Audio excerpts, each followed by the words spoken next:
भारत, हर वक्त सच के साथ। नमस्कार, आप देख रहे हैं यू भारत और आपके साथ मैं हूं निशा।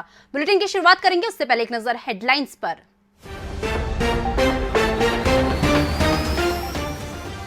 अमेरिका में आधे बच्चों को वैक्सीनेशन की पहली डोज, आधे बच्चों को वैक्सीनेशन पूरा।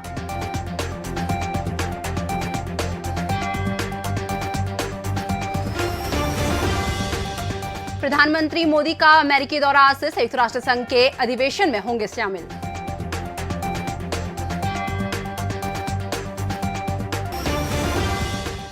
एनडीए की परीक्षा में बैठेंगी लड़कियां, सुप्रीम कोर्ट ने खारिज की सरकार की मांग।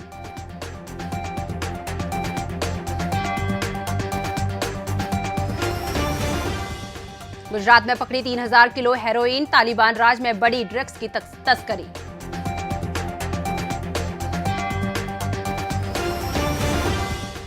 इमारत में लगी आग, 2 लोगों की मौत, 1 घायल।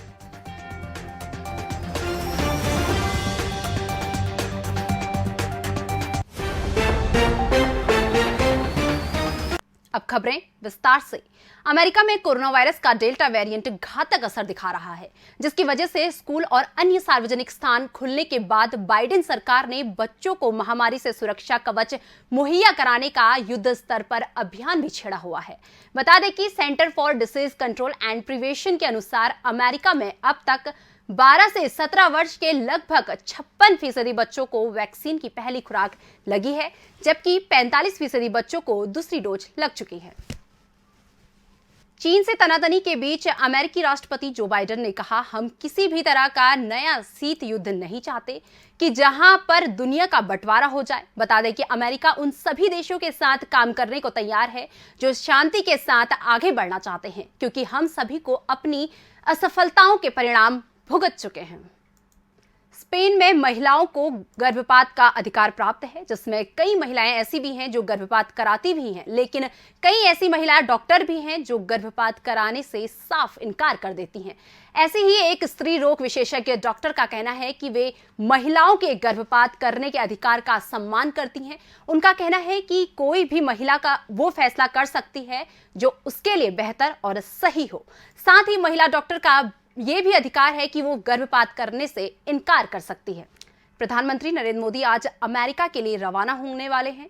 ये 5 दिन प्रधानमंत्री अमेरिका के दौरे पर रहेंगे। इस दौरान वे संयुक्त राष्ट्र संघ के 76वें अधिवेशन में हिस्सा लेंगे और राष्ट्रपति जो बाइडेन से मुलाकात करेंगे। प्रधानमंत्री ने एक बयान जारी किया जिसमें उन्होंने कहा कि ये दौरा अमेरिका से स्ट्रैटेजिक पार्टनरशिप मजबूत करने का मौका होगा। सुप्रीम कोर्ट ने बुधवार को कहा कि लड़कियों को इस साल राष्ट्रीय रक्षा अकादमी की परीक्षा में बैठने की इजाजत दी जानी चाहिए। कोर्ट ने अगले साल तक इस कदम को स्थगित करने की और सरकार की मांग को खारिज कर दिया है। सरकार का सुझाव था कि एनडीए के लिए लड़कियों को अगले साल मई में परीक्षा देनी चाहिए, जिसके लिए तैयारियों का हवाला दिया गया था। सुप्रीम कोर्ट ने संघ लोक सेवा आयोग को इस साल 14 नवंबर को परीक्षा के लिए नोटिफिकेशन जारी करने के निर्देश दिए हैं। फिलहाल वक्त हो चुका एक छोटे से ब्रेक का। ब्रेक के बाद फौरन हाजिर होते हैं। सनसनी नहीं, सिर्फ सरोकार, विश्वसनीयता के साथ सटीक खबरें, हर मुद्दे की पड़ताल, हर मुद्दे पर नजर, चप्पे चप्पे की खबर, सरकार से करेंगे सवाल, बनेंगे जनता की आवाज। हम हैं यू भारत, हर वक्त सच के साथ।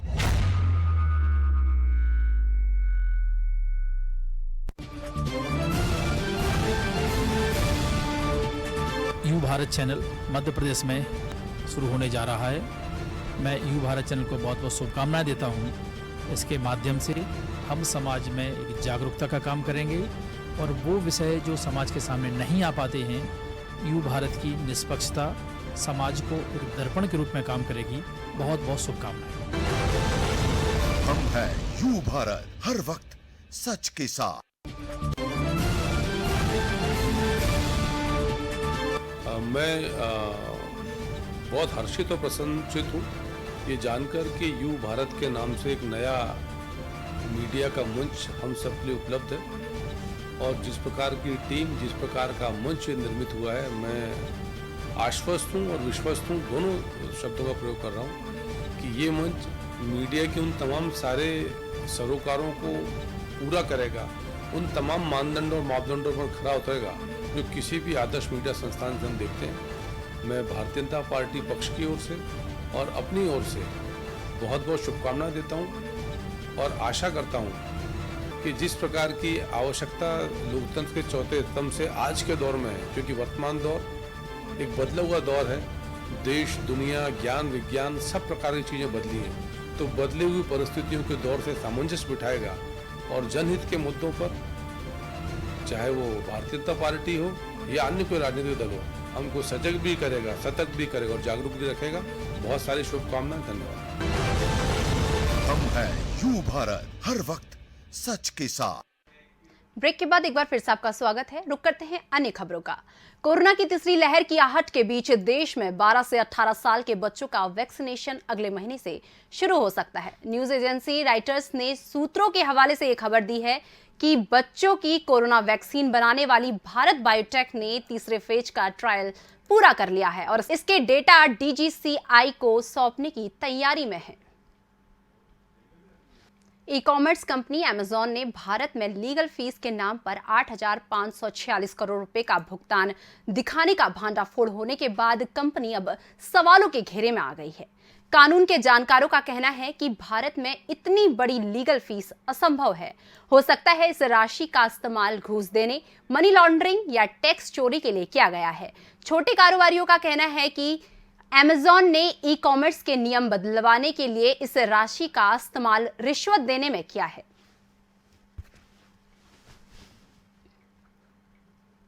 अफगानिस्तान में तालिबान हुकूमत के बाद अब एक नया मामला सामने आया है। बता दें कि नशे के कारोबार का ठिकाना भारत को बनाने की साजिश की जा रही है। राजस्व खुफिया निर्देशालय ने गुजरात के कच्छ में के मुद्रा पोर्ट से 3,000 किलो हेरोइन जब्त की है। इसकी कीमत अंतर्राष्ट्रीय बाजार में 21,000 करोड़ रुपए बताई जा रही है। कर्नाटक की राजधानी बेंगलुरु के एक अपार्टमेंट में गैस पाइपलाइन में लीकेज के बाद आगजनी की डरावनी घटना सामने आई है। मंगलवार को हुए इस हादसे में एक बुजुर्ग महिला और 2 लोगों की मौत हो गई है। वहां उपस्थित कुछ लोगों ने आगजनी का वीडियो भी बना लिया। बता दें कि इमारत के एक हिस्से में ऊपरी 2 मंजिल में आग लगी थी, जिसमें एक बुजुर्ग महिला अपनी फ्लैट की बालकनी में आग की लपटों में घिरी थी। वो रोते रोते बार बार अपनी जान बचाने की गुहार लगा रही थी। नवी मुंबई के सानपाड़ा स्टेशन पर एक निर्दयी बाप ने अपने 4 वर्षीय बेटे को पटक पटक कर मार डाला। बताया जा रहा है कि आरोपी का अपनी पत्नी से झगड़ा चल रहा था। इस बीच उसका बच्चा वहां पहुंचा और उसने बच्चे को उठाकर फर्श में कई बार पटका, जिससे उसकी मौके पर ही मौत हो गई। पूरी घटना रेलवे स्टेशन पर लगे CCTV कैमरे में कैद हो गई। हालांकि पुलिस ने जल्लाद पिता को गिरफ्तार कर लिया है। आप तस्वीरों में देख सकते हैं कि किस तरीके से इस जल्लाद पिता ने अपने बेटे को फर्श में पटक पटक कर मार डाला और इसके चलते बच्चे की मौके पर ही मौत हो गई। आप इन तस्वीरों के माध्यम से साफ साफ देख सकते हैं। बताया जा रहा है कि पत्नी से झगड़ा चलते वक्त बेटा वहां पहुंच गया था, जिसकी वजह से गुस्से में पिता ने अपने बेटे को ही अपना शिकार बना दिया, जिसकी वजह से बेटे की मौत हो गई है। फिलहाल इस बुलेटिन में बस इतना ही। मुझे दीजिए इजाजत। नमस्कार।